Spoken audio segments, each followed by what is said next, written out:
তোমরা যারা অ্যাপ্লিকেশন অর্থাৎ ফর্মাল লেটার সম্পর্কে আমার কাছে জানতে চেয়েছো যে আসলে অ্যাপ্লিকেশন বা ফর্মাল লেটার আসলে কত পেজে লিখতে হয়, আমরা তবে সবাই জানি যে অ্যাপ্লিকেশন বা ফর্মাল লেটার যেটা আছে সেটা হচ্ছে এক পেজে লিখতে হয়।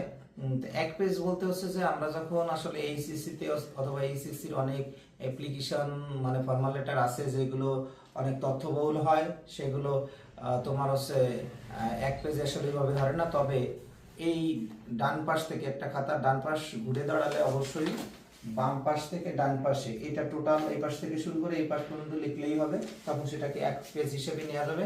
কারণ অনেক ইম্পর্টেন্স সম্পর্কে লিখতে হয়।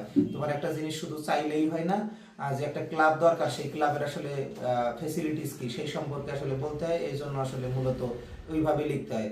তাহলে আমরা অবশ্যই এই পাশ থেকে এই পাশে লিখতে পারবো, তবে পেজ উল্টানো যাবে না। পেজ উল্টাইলে তখন আসলে দুই পেজ হয়ে যাবে। ধন্যবাদ সবাইকে।